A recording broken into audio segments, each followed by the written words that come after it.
Alright you guys, I finally got the battery done. Right now it's got the lids on it. Turned out pretty cool. And if you take this cap off, you can even see the plates in there. You'd be able to tell if it was full or not.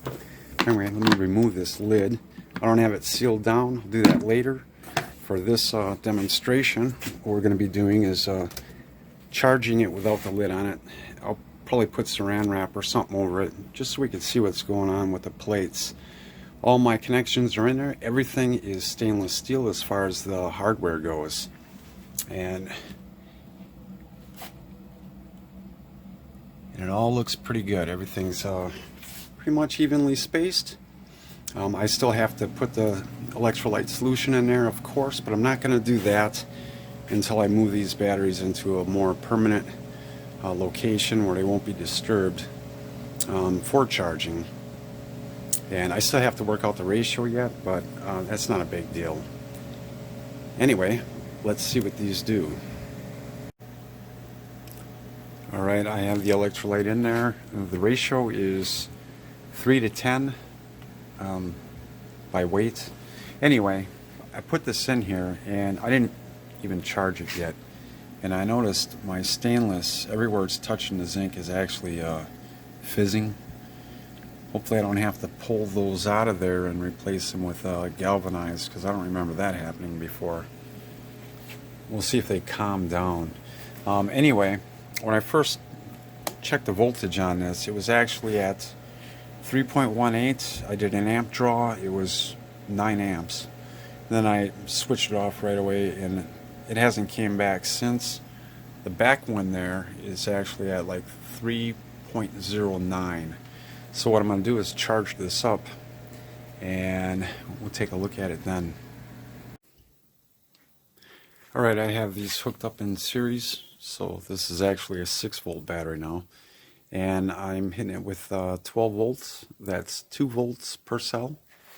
It looks like the zinc and stainless is a little bit more action there. So, well, that might definitely have to change. I guess we'll see what happens when I disconnect it. Seems like these up here settled down a little bit. That one's barely doing anything.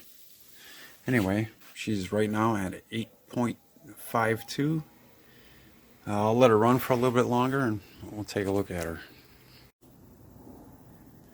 Alright, looks like she's now past the phase where she usually gets stuck. She's just climbing now. Probably go all the way up to 12 volts. Alright, she topped off at about 11.63 volts. I disconnected it. It's been disconnected for a while. It's slowly dropping. Hopefully it stays around 7 volts. What I'll do is I guess I'll check it tomorrow, see where it's at, and then I'll put this meter up on it. Alright, this meter's it'll pick up 6-volt batteries, and I used it to test my Trojans here.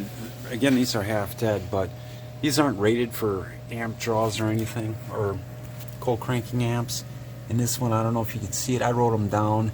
This one was 224, this one was 283 on an amp draw. Cold cranking amps, they're not rated this way, these kind of batteries, so I have no idea what a new one would be, but we'll see what this one checks out at tomorrow. Alright, this has now been charging at 12 volts for approximately 4 hours. The stainless steel on the zinc calmed down, and what I think was happening is it was plating, and that seems to no longer be an issue. I was getting ready to change it out to galvanized, but then I went back and looked at my old video, and they were corroding really bad too, so it must be just a plating issue.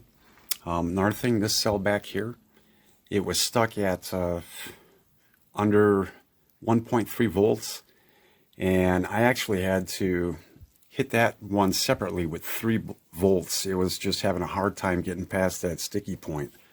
It's like, it's almost as if once you get past that, it like opens up the capacitance of the plates, it's just really weird. I don't exactly know how it works, but that's what it seems like.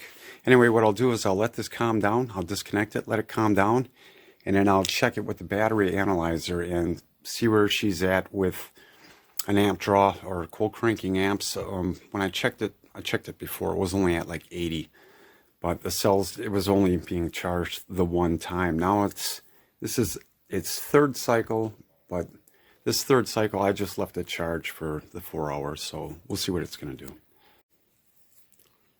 Alright, it's been sitting here for an hour and I'm getting a little impatient. Its voltage is at 8.79.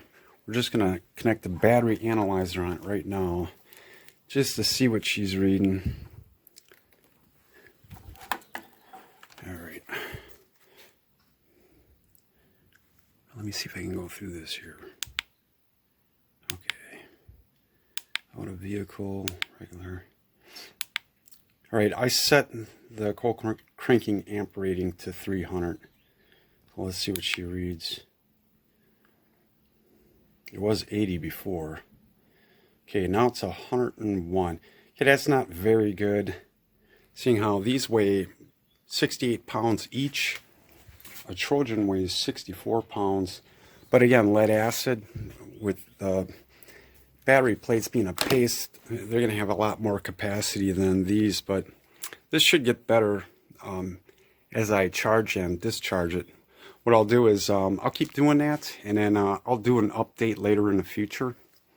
But here's what it is right now. Alright, last test here before I upload the video. I'm going to check this Trojan first here, and we're going to do it a little different this time. Instead of going cold cranking amps, we're going to go cranking amps. Let me go down here. Cranking amps. It's still set for 300. Okay. Okay. 285 cranking amps. That's on this old Trojan. Let's check this one. If I can get her hooked up here. Alright, the voltage is still a little high on this. So I just unplugged it probably 20 minutes ago. Come on. This thing has a hard time focusing. Alright, cranking amps.